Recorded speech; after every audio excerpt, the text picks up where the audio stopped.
觀眾朋友大家好，我係蔡宗齊老師。之前嘅節目，我同大家讀過杜甫同李白嘅幾首詩，佢哋有個共通點，就係借景抒情，將深奧嘅思想同哲學問題，用個人喺一瞬間對世界有趣嘅領悟聯繫埋一齊，以此表達自己嘅感情同見解。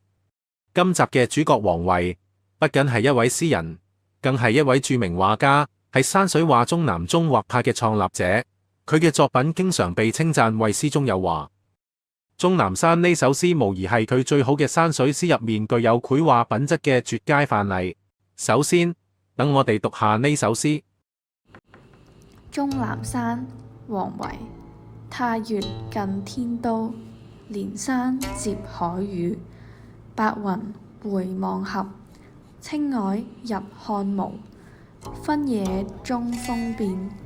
陰晴眾壑殊。欲投人處宿，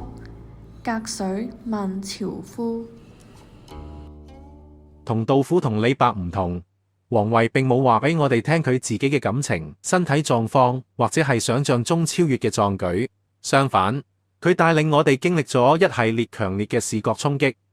首聯中，佢遠望終南山，先將我哋嘅視線從太岳峰縱向地引上天，再橫向地沿住連綿嘅山脈直到大海。喺頷聯中，佢帶領我哋離開遠望中嘅場景，同兩種近距離接觸嘅大氣現象捉迷藏。通過頸聯嘅轉折，佢觀察嘅對象從山峰轉變為山下廣闊嘅平原。呢個新嘅全景俯瞰視覺，喺陽光同白雲嘅映照同遮擋之下，產生咗千變萬化嘅形貌同色彩，令人十分愉悅。喺尾聯中，佢又拉回近景，為我哋顯示咗人嘅蹤跡，一個樵夫，仲有從山谷小溪另一側傳來嘅詢問樵夫夜晚住處嘅人聲。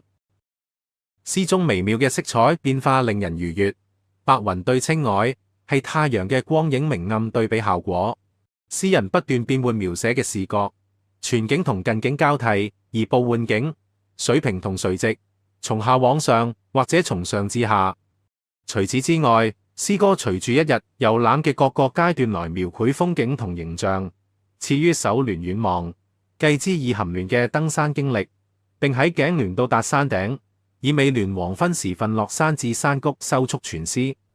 所有呢啲帶住繪畫特質嘅意象完美地交織喺一齊，創造出罕見嘅視覺盛宴。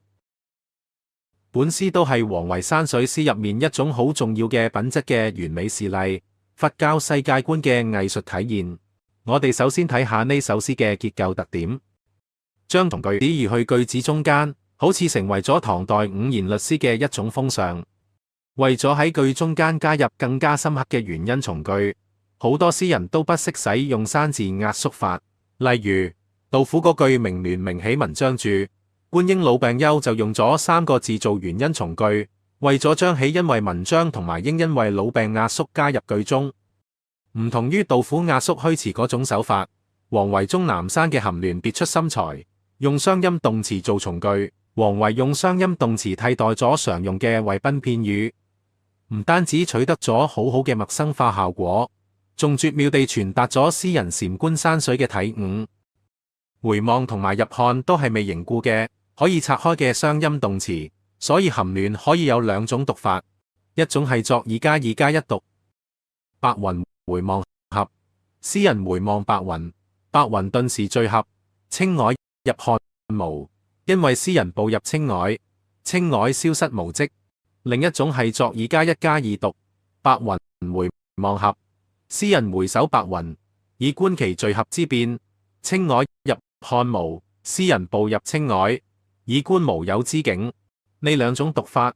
如果話前者如實地記錄咗詩人喺雲霧繚繞嘅山峰中跋涉嘅視覺感受，後者就栩栩如生地傳達咗詩人禪悟山水嘅心理活動。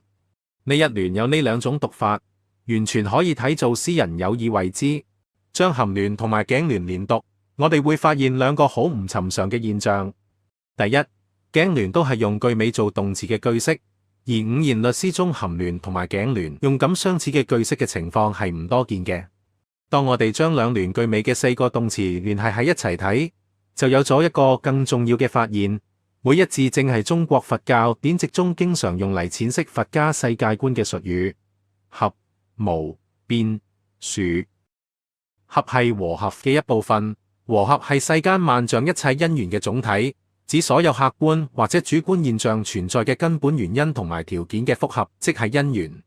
無指嘅係無義，係大乘佛教入面一個雙重否定嘅術語，即係既不也不，旨在說明世間一切概念都唔可以具體化做絕對存在，防止將任何事物或者概念作為本體論上嘅絕對存在。一切事物，唔理係實物定係臆想，都源自原因同條件嘅複合嘅因緣，而唔係本質存在，唔可能擁有任何根本嘅實質，因此都處於變同殊之中。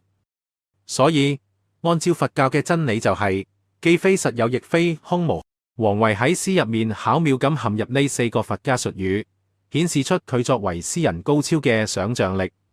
呢四個抽象嘅哲學術語，喺詩人天才嘅筆觸下生動咁化為每句嘅詩眼，賦予咗每句詩生命。呢啲詩眼相互作用，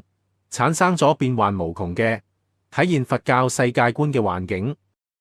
合同無精妙咁再現咗雲同靄如有似無嘅形象，渲染到白雲同青靄係咁難以觸摸，以至於佢哋嘅真正存在都成為問題。而變同殊就寫出咗風同鶴形色不定嘅景色，將山谷同平原轉為形狀同色彩不斷變換嘅奇觀。呢出感知幻覺嘅戲碼喺尾聯達到高潮，呢種環境喺詩嘅最後一聯達到咗頂峰。我哋被詩人指引住，